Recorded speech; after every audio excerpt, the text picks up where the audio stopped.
Hello dear aspirants, welcome to SPM focus UPSC. आज की 11 सितंबर 2025 के एपिसोड में हम कुछ इंपॉर्टेंट टॉपिक्स कवर करेंगे जो आपके स्क्रीन पे आप देख सकते हो। चलिए शुरू करते हैं पहला टॉपिक से।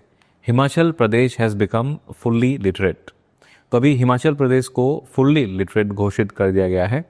इसके साथ ही हिमाचल अभी गोवा, लद्दाख, मिजोरम और त्रिपुरा के बाद पांचवा ऐसा राज्य या केंद्र शासित प्रदेश बन गया है जिसे फुल लिटरेसी का दर्जा मिला है। मिनिस्ट्री ऑफ एजुकेशन के हिसाब से लिटरेसी का मतलब होता है किसी व्यक्ति का पढ़ने, लिखने और बेसिक हिसाब लगाने की क्षमता होना, वो भी समझने के लेवल तक। आज के समय में इस डेफिनेशन में कुछ नई लाइफ स्किल्स भी इंक्लूड किए गए हैं, जैसे डिजिटल लिटरेसी और फाइनेंशियल लिटरेसी। मतलब सिर्फ किताब पढ़ना या लिखना ही नहीं, बल्कि ऑनलाइन टूल्स का यूज़ करना या पैसे का बेसिक ज्ञान भी इसमें शामिल है। अब सवाल उठता है, फुल लिटरेसी का क्या मतलब है? मिनिस्ट्री के मुताबिक अगर किसी स्टेट या यूनियन टेरिटरी में 95% लोग लिटरेट है तो उसे फुल्ली लिटरेट माना जाता है। ये डेफिनेशन उल्लास स्कीम के लॉन्च के बाद इंट्रोड्यूस की गई थी, जो कि मिनिस्ट्री ऑफ एजुकेशन का एक मेजर इनिशिएटिव है।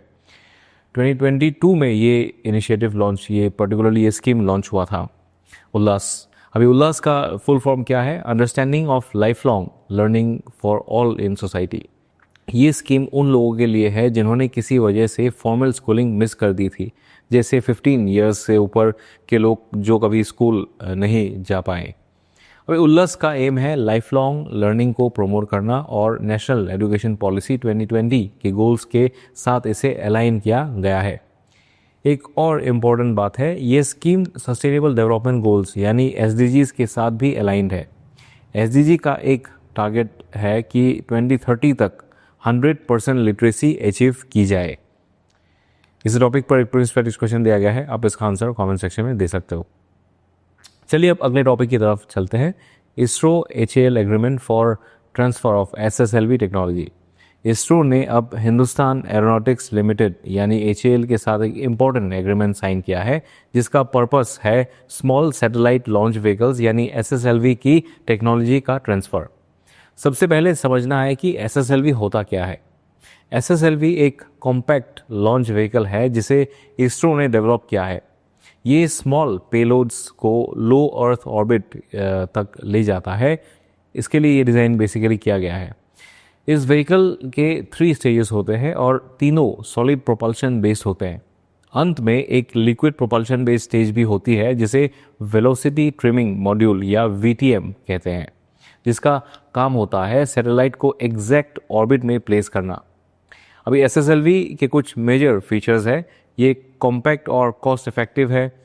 रैपिड लॉन्च कैपेबिलिटी है इसका, ये रैपिड लॉन्च प्रोवाइड करता है बेसिकली। तो डिज़ाइन इसका सिंप्लीफाइड है, यानी आसानी से उसे यूज़ किया जा सकता है। अब बात करते हैं इसके बेनिफिट्स की। पहला बेनिफिट ऐसा समझिए कि कॉमर्शियल बेनिफिट। इसरो SSLV के ज़रिए दूसरे देशों को सैटेलाइट लॉन्च करके कॉमर्शियल कॉन्ट्रैक्ट्स पा सकता है कि नहीं। दूसरा है गया स्ट्रेटेजिक बेनिफिट। छोटी सैटेलाइट्स का यूज़ डिफेंस, बॉर्डर सर्वेलेंस और इंटेलिजेंस के लिए किया जा सकता है, जो नेशनल सिक्योरिटी के लिए काफ़ी इम्पॉर्टेंट है। इस पूरी प्रोसेस में एक और एजेंसी का रोल है, क्या नाम है उसका? NSIL यानी न्यू स्पेस इंडिया लिमिटेड। ये इसरो का कॉमर्शियल विंग है जिसका काम है इसरो के बनाए टेक्नोलॉजीज़ को प्राइवेट इंडस्ट्रीज तक पहुंचाना। NSIL काम करता है टेक ट्रांसफर्स के प्रोसेस को फैसिलिटेट करने में, जिससे प्राइवेट इंडस्ट्रीज ऐसे टेक्नोलॉजीज को मास प्रोड्यूस कर सके और इसरो के लिए रेवेन्यू जनरेट हो। अभी थोड़ा एग्रीमेंट की बात करते हैं। HAL अभी SSLV को इंडिपेंडेंटली बनाएगा और इसरो उसे ट्रेनिंग और टेक्निकल सपोर्ट देगा। ये पूरा जो टेक ट्रांसफ़र का प्रोसेस है ये 24 मंथ्स में कंप्लीट होगा। इससे दोनों एजेंसीज को बेनिफिट होगा। पहला हो गया कॉमर्शियल लॉन्चेस से रेवेन्यू जनरेट होगा और मेक इन इंडिया इनिशिएटिव को भी इससे बूस्ट मिलेगा। इसी टॉपिक पर एक प्रीलिम्स प्रैक्टिस क्वेश्चन दिया गया है, आप इसका आंसर कमेंट सेक्शन में दे सकते हो। अब बात करते हैं एक और न्यूज़ की जो एग्जाम के लिए काफ़ी रेलेवेंट है। जियो टैगिंग इन सेंसस 2027।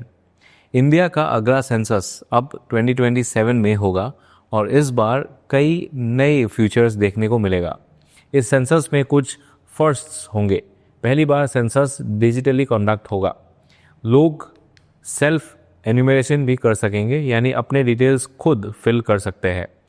1931 के बाद पहली बार इंडिविजुअल कास्ट का काउंटिंग होगा। इसमें सभी बिल्डिंग्स को जियोटैग किया जाएगा। अब सवाल उठता है, जियोटैगिंग क्या होती है?